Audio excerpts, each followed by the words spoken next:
You think you're free, you're not. You've been programmed since childhood to lose, and the worst part, you help them do it. Most people spend their entire lives trying to be understood. They explain themselves. They justify their decisions. They seek permission from people who don't respect them. This is not an accident. This is design.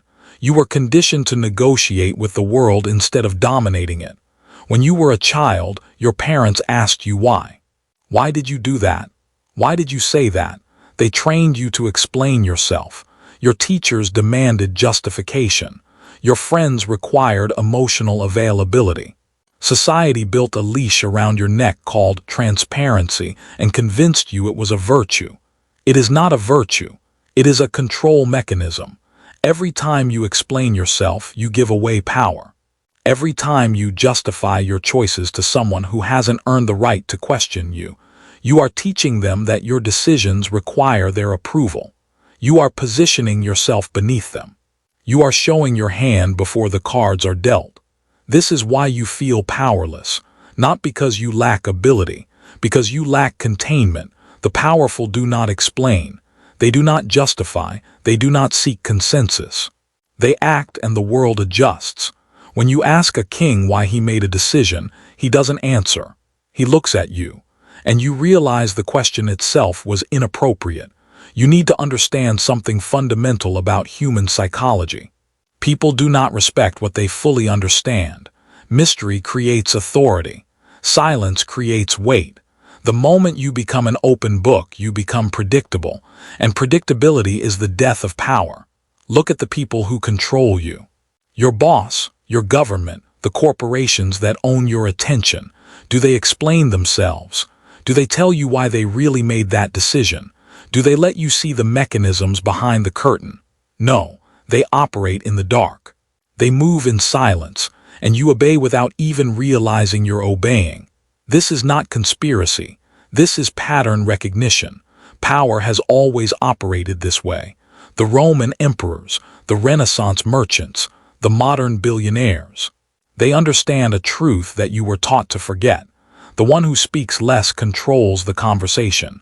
You've been living your life in reverse. You think vulnerability is strength. You think openness is connection. You think explaining yourself is honesty.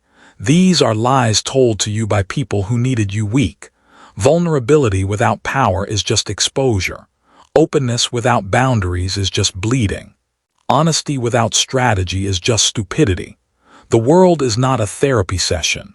It is a battlefield, and you are walking onto it unarmed, announcing your position, explaining your weaknesses, asking your enemies if they think you're doing a good job. Stop, there is a version of you that does not operate this way, a version that moves through the world like smoke, present but untouchable, visible but unknowable. This version does not seek permission, does not require validation, does not bend to social pressure because social pressure cannot locate a target it cannot define. You are going to become this version. But first, you have to understand what they did to you. They taught you that withholding is cruel. That silence is passive-aggressive. That not responding immediately is disrespectful. They built a world where you are expected to be available, accessible, and emotionally transparent at all times. And then they punished you for having boundaries. This is how they keep you compliant, by making self-protection feel like selfishness, by making mystery feel like manipulation, by making power feel like arrogance. Let them think that. Let them call you cold. Let them say you've changed. Let them tell stories about how you're not the person you used to be. They are correct. You are not that person anymore. That person was a slave to their opinions. That person needed their approval to exist. You do not. The goal is not to become cruel. Cruelty is emotional. Cruelty is reactive. Cruelty still cares what they think. The goal is to become indifferent. Indifference is the ultimate power because it cannot be negotiated with. You cannot manipulate someone who does not need anything from you. Think about the people in your life who have power over you. Why do they have it? Because you want something from them. Approval, love, money, status. The moment you want something, you create a leverage point, and they will use it. This is not cynical. This is mechanical. Human beings are pattern-seeking animals. They test boundaries. They probe for weakness. They push until they find resistance. If you show them where you can be hurt, they will hurt you there. Not necessarily because they want to, because that is what humans do. Your weakness is information. Every story you tell about your past, every fear you confess, every dream you share before it's built, every time you let someone see the machinery of your mind, you are giving them ammunition. You are drawing the map to your vulnerabilities. You are teaching them exactly how to break you, and they will, not all of them, but enough. And the ones who do will do it at the exact moment you need them most. This is not pessimism. This is pattern recognition from 10,000 years of human behavior. The solution is not isolation. The solution is opacity. You can be present without being known. You can be kind without being weak. You can be connected without being controlled. But you have to build a wall, not a wall of aggression, not a wall of defensiveness, a wall of silence, a wall of mystery, a wall that people can see but cannot penetrate. They will ask questions. You will not answer them. They will demand explanations. You will not provide them. They will accuse you of being distant. You will not defend yourself, because defense is admission of the charge. This is where it starts, with the recognition that you have been invaded.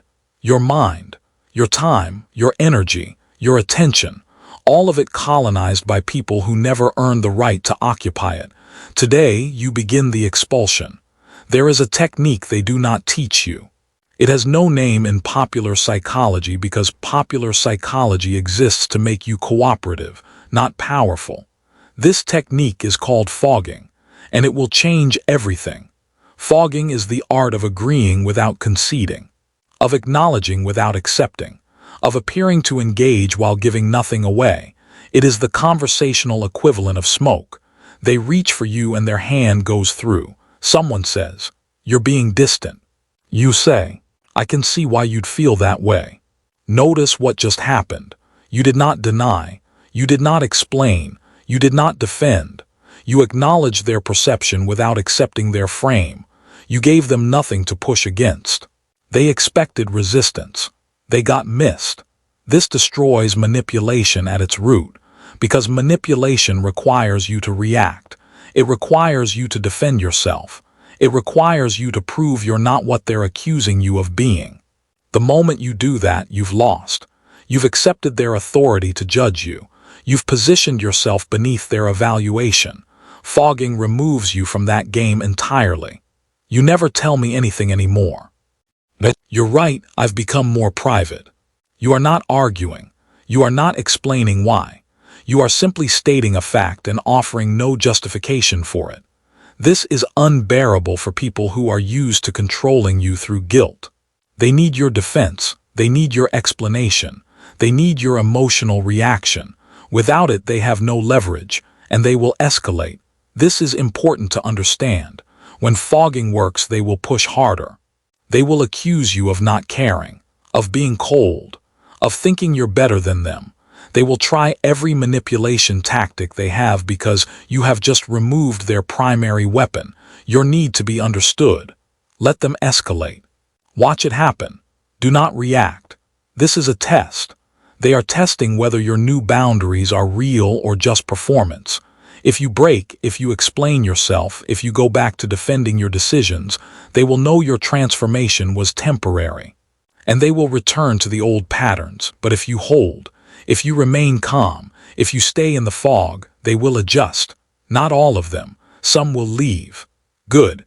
Anyone who requires you to be weak for them to feel comfortable is not your ally. They are your parasite. The people who remain will treat you differently. They will be more careful with their words, more respectful of your time, more aware that you are not a resource they can drain at will. This is not because you were aggressive. This is because you became immovable. Immovability is the highest form of power. Now we go deeper. Frame control. Every interaction is a battle of frames. Your frame is your interpretation of reality. Their frame is theirs. Whoever's frame wins determines the power dynamic of the relationship. Most people do not even know they are in this battle. They accept other people's frames automatically. Boss says you're underperforming. You accept that frame and try to prove you're not. Friend says you're being selfish. You accept that frame and justify your choices. Partner says you're not present enough. You accept that frame and promise to change. You are losing every single one of these battles because you are operating from their reality instead of yours. Here is what frame control looks like. Boss says you're underperforming. You say, I disagree. My metrics are exactly where they need to be. No defense, no explanation, just a counterframe delivered with absolute certainty. They will push back. Well, I think. You interrupt. I understand you see it differently. Let's look at the data. You have now taken control of the frame. The conversation is no longer about whether you are underperforming. It is about objective measurement. You shifted the battlefield to terrain that favors you. This is not arrogance. This is refusal to be defined by someone else's perception. Friend says you're being selfish. You say, I'm being intentional about my energy. Same pattern, no apology, no justification. Just a reframe that positions your behavior as strategic rather than flawed. They will not like this. They will say you're defensive. You will not respond to that either, because your being defensive is just another frame. And you do not accept frames that paint you as wrong for having boundaries. This is where most people fail. They understand the concept intellectually. But when the pressure comes, when the relationship is threatened, when someone they care about is upset, they fold. They apologize for things they did not do wrong. They explain themselves into submission. They sacrifice their frame to keep the peace. This is the mistake. Peace purchased with your dignity is not peace. It is occupation. And the moment you pay that price once, they will demand it again and again, until you are a shell of yourself, managing other people's emotions while your own life deteriorates. You must be willing to let relationships die rather than compromise your frame. This sounds extreme. It is not, because relationships built on your submission are already dead. You are just animating a corpse. The people worth keeping will respect your boundaries. The people worth keeping will adjust to your new frame. The people worth keeping will recognize that you have grown, and they will either grow with you or they will leave with respect. Everyone else was never yours to begin with. They were users, and users do not leave peacefully. They will try guilt. They will try anger. They will try appealing to who you used to be. You never used to be like this. Correct. I used to be controllable. Let that sentence sit in your mind. Do not say it out loud, but let it be the truth you operate from. Every time someone tries to make you feel guilty for having boundaries, that is what they are really saying. You used to let me control you. Why won't you let me do that anymore? And the answer, delivered only through your behavior, is simple, because I am no longer available for that. This is the beginning of sovereignty. Not freedom from others, freedom from their ability to determine your emotional state, freedom from their ability to define your worth, freedom from their ability to make you doubt yourself. They will call this narcissism. Let them. Narcissism is the word weak people use to describe anyone who refuses to be manipulated. It is their last weapon, and it only works if you care about their diagnosis. You do not. You are operating on programming you did not choose, code written by people who needed you obedient, not powerful. And until you identify that code and delete it, you will never be free. Your childhood was not about growth. It was about domestication. Every be nice and share, and think about how that makes them feel, was a brick in the prison they built around your instincts. They took a wild thing and made it safe.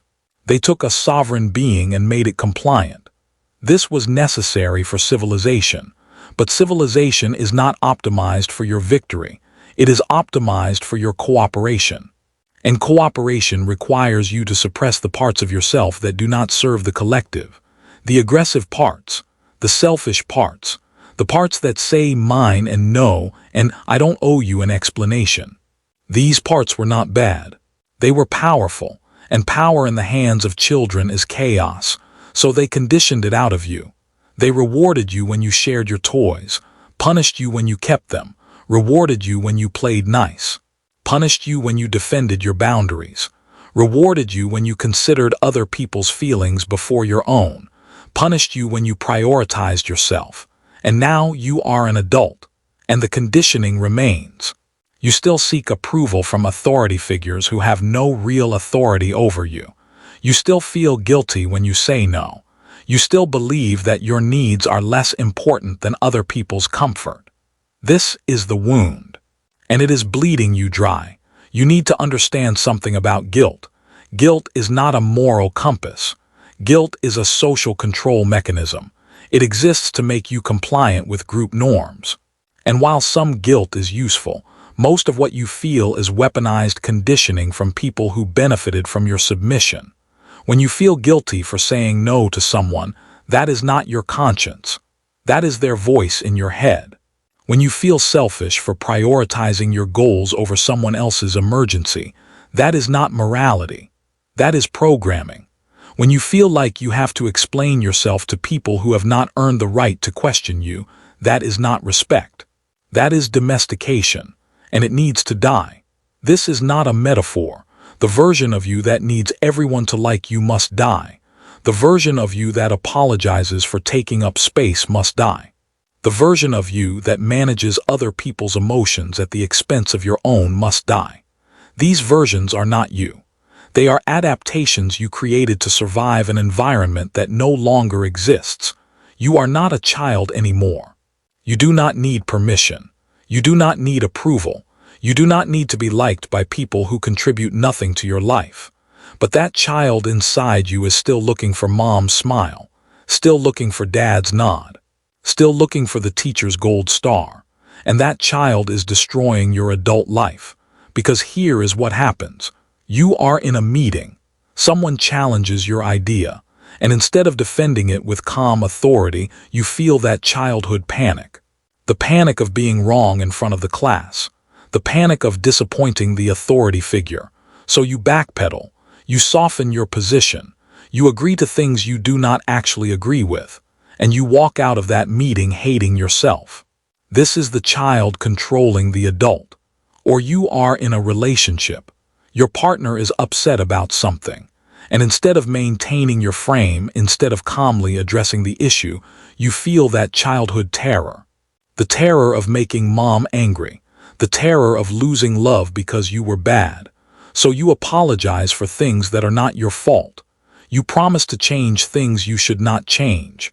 You sacrifice your boundaries to make them happy. And you resent them for it later. This is the child controlling the adult. The child must die so the sovereign can live. This is not about becoming heartless. This is about becoming integrated. The child had needs that were appropriate for a child. Approval, validation, safety through compliance, but you are not a child. Your safety now comes from power, not submission. Your validation now comes from results, not approval. Your worth now comes from what you build, not whether people like you. This shift is excruciating because it requires you to disappoint people, to let them down, to be the villain in their story. And every fiber of your childhood conditioning screams at you to stop, to apologize, to go back to being nice. You cannot go back. The door is closed. The moment you saw the cage, you could not unsee it. The moment you recognized the conditioning, you could not unknow it. You are awake now, and the awakened cannot pretend to sleep. So you hold. You feel the guilt. You feel the fear. You feel the panic of disappointing them. And you do not move. You let those feelings wash through you like weather. You observe them. You acknowledge them. But you do not obey them, because those feelings are the death throes of the old programming. They are the system trying to pull you back. And if you hold long enough, they will weaken. They will fade. And one day you will say no without feeling anything at all. You will prioritize yourself without guilt.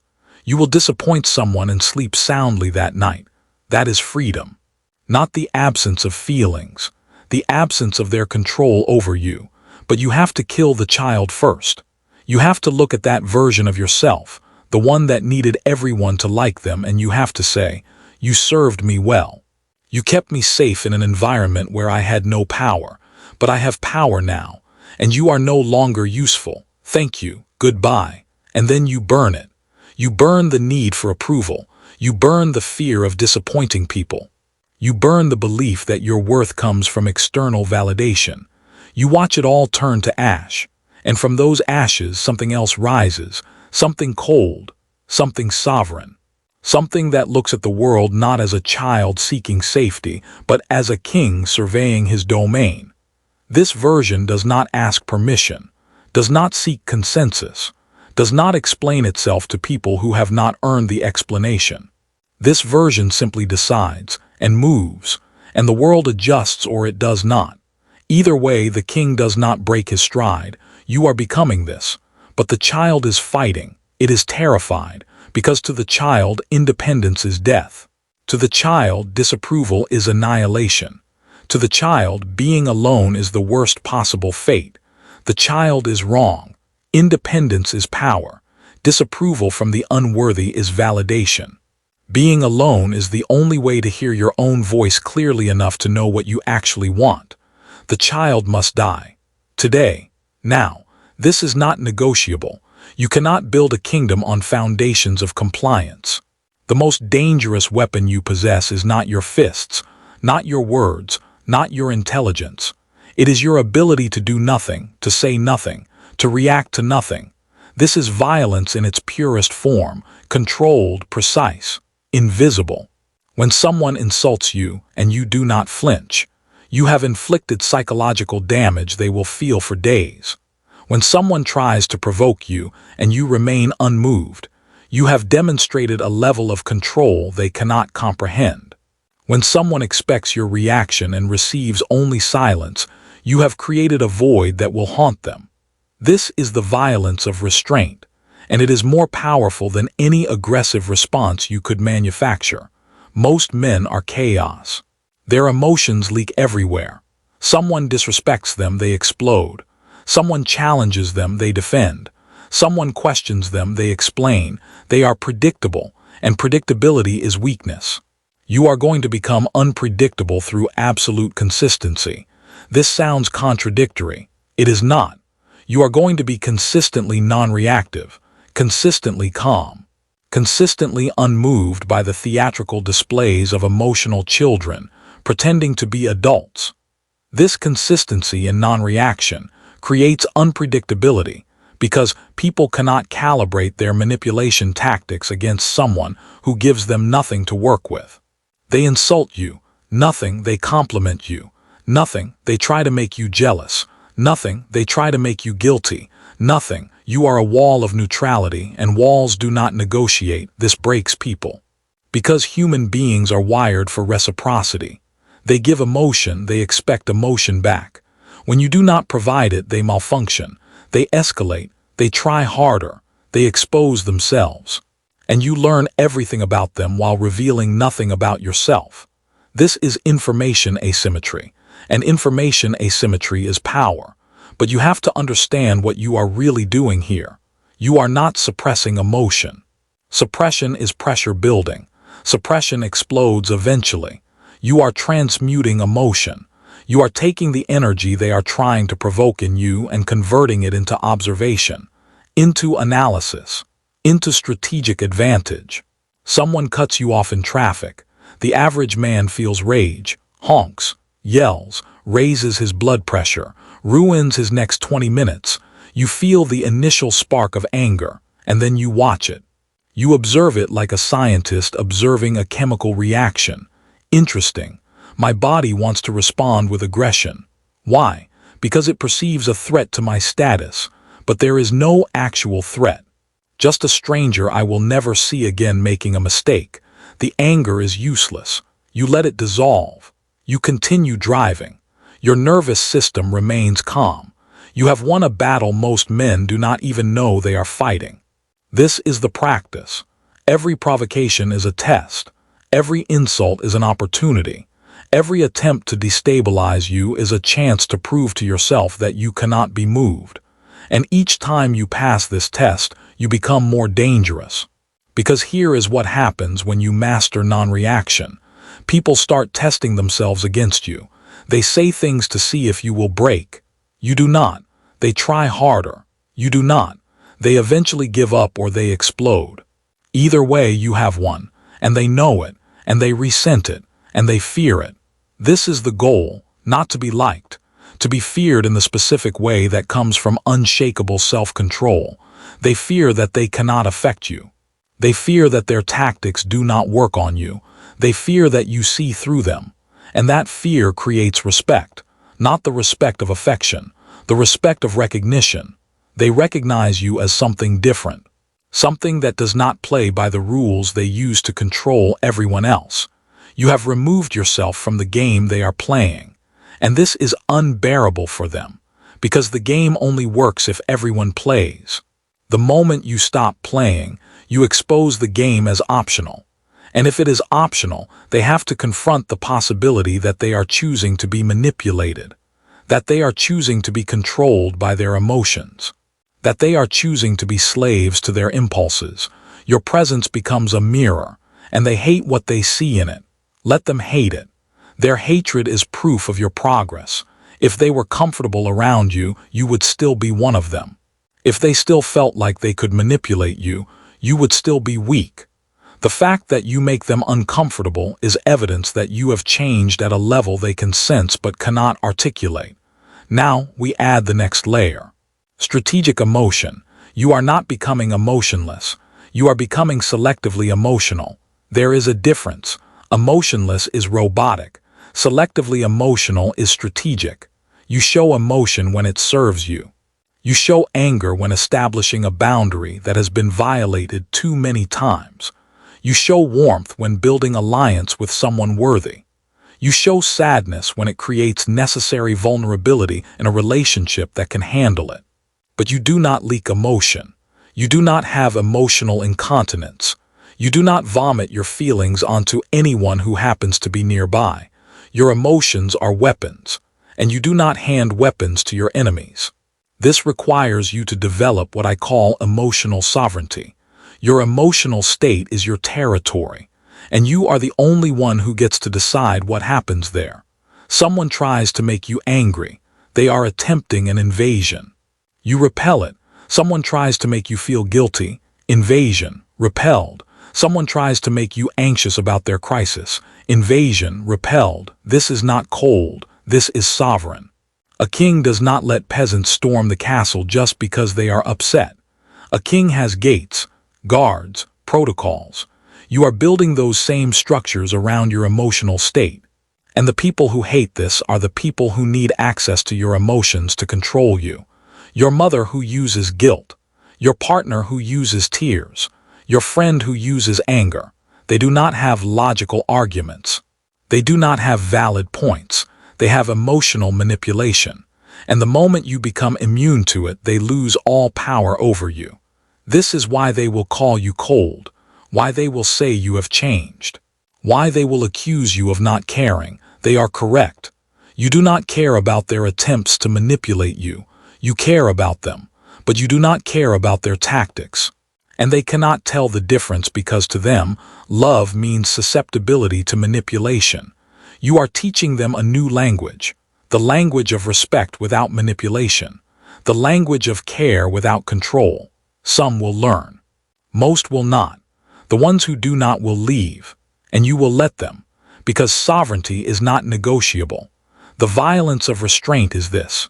You become so controlled, so unmoved, so unaffected by their attempts to destabilize you that your mere presence is an act of aggression against their weakness. You are not attacking them. You are simply refusing to be weak with them. And to the weak, strength is violence. Let it be violence then. Speech is leakage. Every word you say is information leaving your possession. Every explanation you give is a blueprint of your decision-making. Every story you tell is a map of your vulnerabilities. The compulsively verbal are compulsively penetrable. You need to understand the economics of information. In any interaction, the person who reveals less has more power. The person who asks questions instead. The person who asks questions instead of answering them controls the frame. The person who can sit in silence while others scramble to fill it owns the space. Silence is not the absence of communication. Silence is the most powerful communication there is. When you remain silent in response to a provocation, you communicate complete indifference to the provocation. When you remain silent in response to a question you do not want to answer, you communicate that the question itself is invalid. When you remain silent while someone talks themselves in circles, you communicate that you are comfortable watching them expose themselves. This terrifies people, because humans are wired to interpret silence as judgment. And they are usually correct. You are judging. You are watching them perform. You are noting their tactics. You are cataloging their weaknesses. And your silence tells them that you see everything they are trying to hide. Most people cannot tolerate this. They will try to fill the silence. They will ask if you are okay. They will accuse you of being mad. They will do anything to get you to speak because your silence is a vacuum that pulls their secrets out of them. Let them fill it. Let them talk. Let them explain. Let them justify. Let them reveal. You are mining for information. And silence is the most efficient extraction tool in existence. But you have to be comfortable in the silence yourself. This is the hard part, because you have been conditioned to believe that silence is awkward, that you need to smooth things over, that you need to make other people comfortable. You do not. Their discomfort is their problem. Your silence is your power. Practice this. Someone asks you a question you do not want to answer. You look at them, you pause, you do not speak. They will repeat the question. You continue not speaking. They will get uncomfortable. Good. They will eventually move on or expose themselves by pushing harder. Either way, you have won. You did not refuse to answer. You simply did not answer. There is a difference. Refusal is active resistance. Non-response is passive dominance. The power is in the pause. Now we go deeper, strategic withdrawal. There are times when the most powerful move is to remove yourself entirely, not with anger, not with explanation, just absence. You were present, now you are not. The void you leave behind is louder than anything you could have said. Someone is being disrespectful. You do not argue. You do not defend. You do not explain that what they said was inappropriate. You simply leave. No goodbye. No justification. You were there. Now you are gone. They are left with the silence of your absence, and that silence will teach them more effectively than any words could have. This is different from avoidance. Avoidance is fear-based. Strategic withdrawal is power-based. You are not running from conflict. You are removing your presence from a situation that does not deserve it. You are withdrawing the resource of your attention from someone who is not using it respectfully.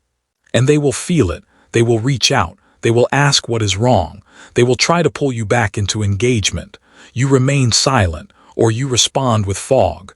Nothing is wrong, I have been busy. You give them nothing to grab onto. Nothing to argue with. Nothing to manipulate. This creates a void in their life where your presence used to be, and voids demand to be filled. They will think about you. They will wonder what happened. They will question themselves. And all of this happens without you doing anything except withdrawing your availability. This is how you train people, not through confrontation, through absence. When they behave in ways you will not tolerate, you disappear. When they behave in ways you respect, you reappear. You are conditioning them through the giving and withholding of your presence, and you never explain this system to them, because the moment you explain it, it loses power. They need to feel the pattern, not understand it intellectually. You are creating Pavlovian responses in the people around you. Disrespect equals disappearance. Respect equals presence. They will adjust, not consciously, subconsciously. And the ones who do not adjust will lose access to you permanently. This is not manipulation. This is boundary enforcement through natural consequences. You are simply making yourself scarce to people who do not value your presence, and abundant to people who do. This is how high value operates in every domain. Scarcity creates value. Abundance to the unworthy creates contempt. But here is the test. Can you be alone? Can you withdraw into complete solitude without discomfort? Can you go days without speaking to anyone? Can you sit in a room with nothing but your thoughts and not reach for distraction? If you cannot, your silence is not power. It is performance, because real silence, real withdrawal requires you to be comfortable with yourself. And most people are not. They hate their own company. They hate their own thoughts. So they fill every moment with noise, podcasts, music, social media, conversation, anything to avoid being alone with who they actually are. You must become comfortable in the void. You must be able to sit with yourself in complete silence and not feel the need to escape. This is the foundation. Because if you cannot be alone peacefully, you will always be susceptible to manipulation through loneliness. They will offer you connection, and you will accept it on their terms because you cannot stand being alone. This is the leverage point, and you are removing it. You are making yourself someone who can walk away from any relationship, any job, any situation without fear, because you are not afraid of being alone. You are comfortable there. You prefer it to being around people who do not meet your standards. This is the ultimate freedom, the freedom to leave, the freedom to say no, the freedom to be unavailable, and all of it is predicated on your ability to be silent, to withdraw, to disappear without explanation. The mechanism of silence is simple. Every word you do not say is power you do not give away. Every question you do not answer is a boundary you maintain. Every absence you create is space for others to reveal themselves. And every moment you spend comfortable in your own silence is armor against anyone who would try to control you through your need for connection. Speak less. Reveal nothing. Withdraw strategically. Let silence do the violence words cannot. You are not your behavior. You are the architecture that produces the behavior. Most people try to change their actions. You are going to change the blueprint. Behavior modification fails because it addresses symptoms. You want to wake up early. You set an alarm, you fail. You try again, you fail again. You think you lack discipline. You are wrong. You do not lack discipline. You lack identity alignment. The person you believe yourself to be does not wake up early, so no amount of forcing behavior will stick. You are trying to make a night person wake up early. This is violence against your identity. And identity always wins. The solution is not to force behavior. The solution is to change who you are, not cosmetically, fundamentally. You must become the person who wakes up early, and that person does not need an alarm. He does not need discipline. He wakes up early because that is what he does. It is not a choice. It is an expression of identity. This is the difference between behavior and being. Behavior is what you do. Being is what you are. When you operate from behavior, every action requires willpower. When you operate from being, actions are automatic. They are the natural output of the machine you have built yourself into. Most people are trying to be good. You are going to become someone for whom being good is irrelevant because you have removed the capacity for being bad. This sounds extreme. It is. This is not self-help. This is self-architecture. Here is how it works. You identify the person you want to become, not in vague terms, in specific ones. This person does not negotiate with comfort. This person does not explain himself to the unworthy. This person does not tolerate disrespect. This person keeps his word to himself above all others. This is not aspiration. This is specification. You are writing the code. Then you kill every behavior that contradicts this code, not gradually, immediately. The person you are becoming does not do that thing, so you stop doing that thing, not because it is hard, because it is incompatible with the architecture. You want to stop eating sugar. Stop trying to resist sugar. Become the person who does not eat sugar. That person looks at a donut and sees poison, not because he is disciplined, because his identity rejects it automatically. The donut is not even a temptation. It is incompatible with the operating system. This is not willpower. This is identity enforcement. And identity is infinitely more powerful than willpower because identity is automated. Willpower depletes, identity executes. But here is the part they do not tell you. Building a new identity requires you to betray the old one. And the old one will fight. It will tell you that you are being fake, that you are trying too hard, that you are not being authentic. These are the death screams of outdated code. Ignore them. Authenticity is a trap. Your authentic self is the accumulation of conditioning, trauma, and social programming. It is not sacred. It is not pure. It is not who you actually are. It is who circumstances made you, and circumstances made you weak. So authentic you is weak. Reject it. You are not here to be yourself. You are here to become the self you design. This is not dishonesty. This is sovereignty. Kings are not born, they are made. And making yourself is the only work that matters. The mechanism is simple. You decide who you are. You act from that decision. You do not wait to feel like that person. You do not wait for motivation. You do not wait for evidence. You act as if the identity is already installed, and through repeated action it becomes installed. This is neurological. Every time you act in accordance with the new identity, you strengthen the neural pathway. Every time you act in accordance with the old identity, you strengthen the old pathway. Eventually, one path becomes so strong and the other so weak that the new behavior is automatic.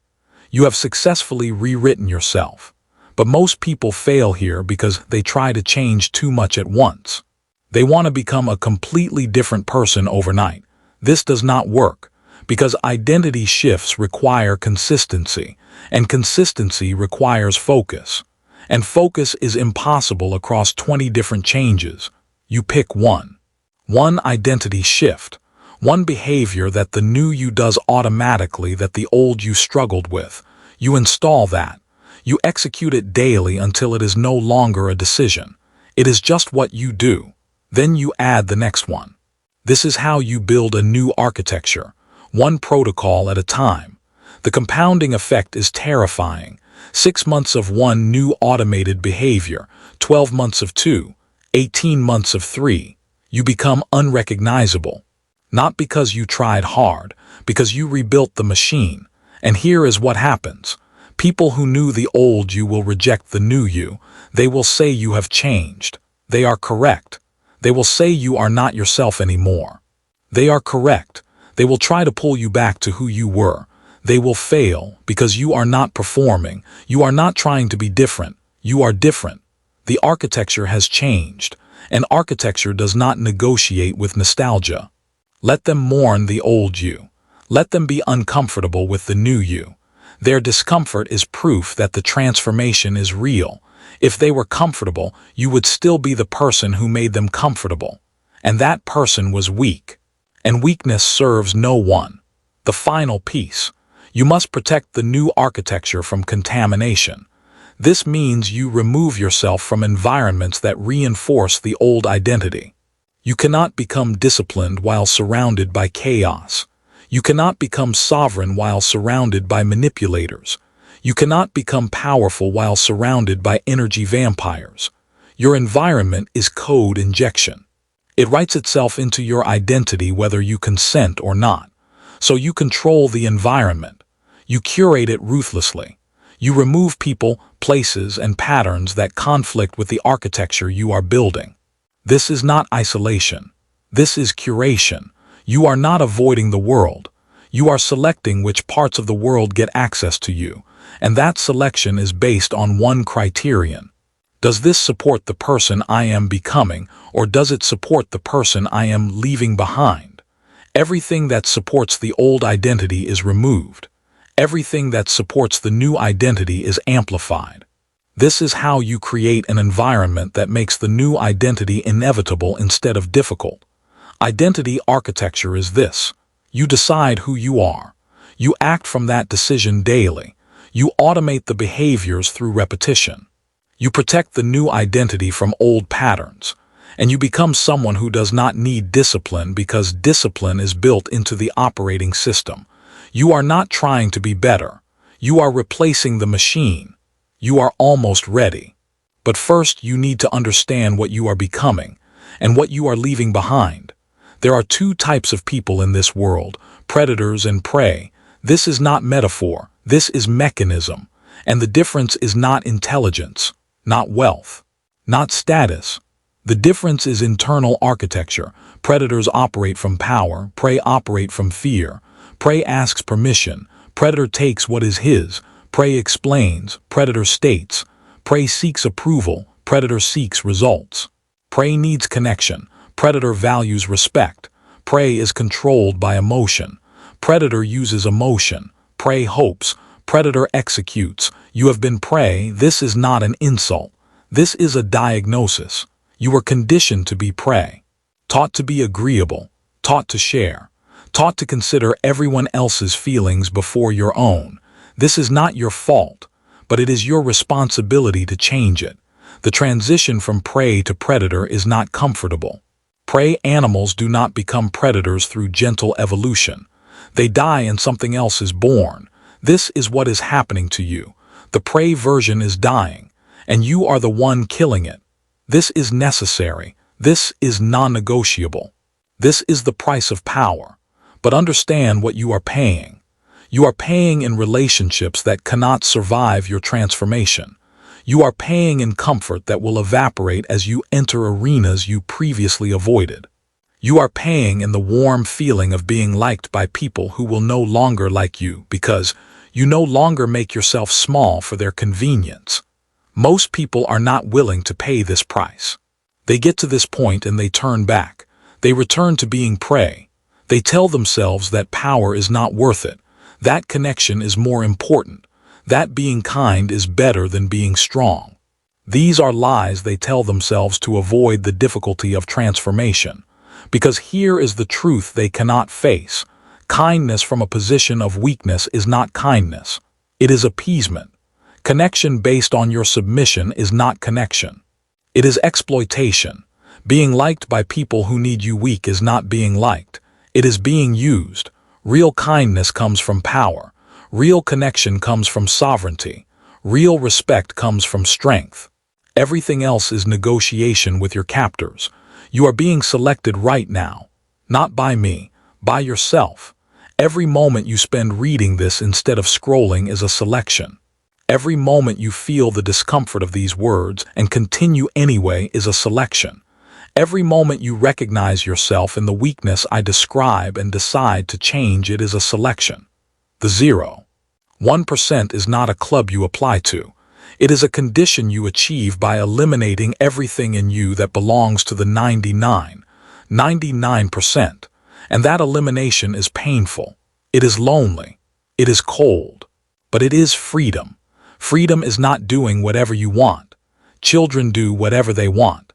Freedom is having complete sovereignty over your internal state regardless of external conditions.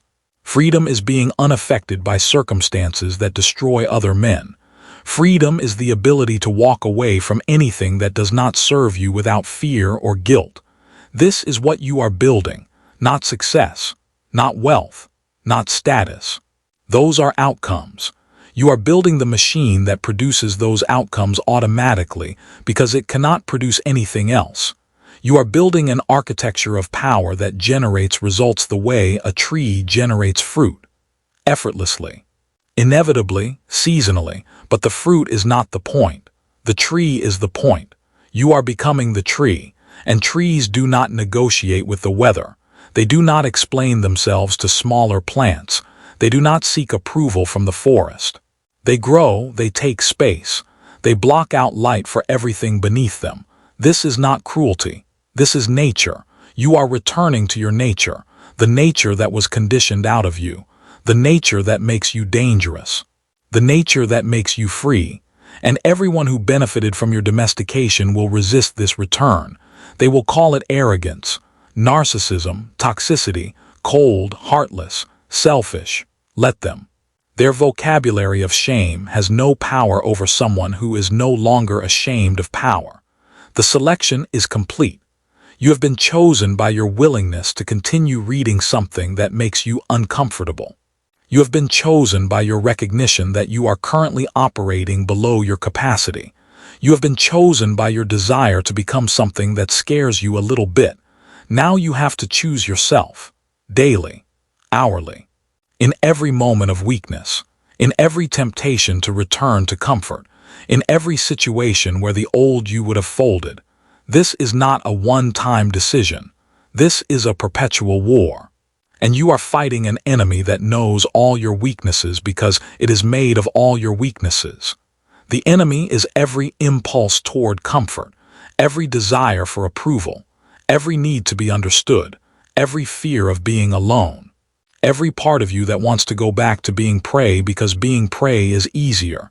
But easier is death, slow death, the death of potential, the death of power, the death of the person you could have become. And that death is worse than any discomfort you will face in transformation. So you choose. Discomfort of growth or comfort of decay, cold freedom or warm captivity, predator or prey, power or permission, sovereignty or submission. The choice is binary. There is no middle ground. You are either becoming more powerful or you are becoming more dependent. You are either taking more space or you are shrinking. You are either commanding more respect or you are accepting less. There is no plateau, there is only trajectory, and your trajectory is determined by the choices you make in the next 24 hours. Not next week, not when you feel ready. Now, today, this moment. Because transformation delayed is transformation denied. The moment you wait for never comes. Readiness is a myth. You become ready by acting before you are ready. The version of you that will execute this does not exist yet. You have to create it through action, through choosing the harder path, through doing the thing the old you would never do, through standing when you want to bend, through speaking when you want to silence, through leaving when you want to stay. You build the predator through predatory action. There is no other way. I am not here to motivate you. Motivation is for prey. I am here to inform you. You have the capacity. You lack the commitment. The information has been delivered.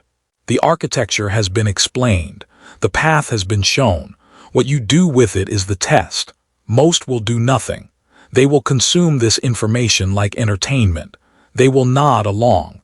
They will agree with the philosophy.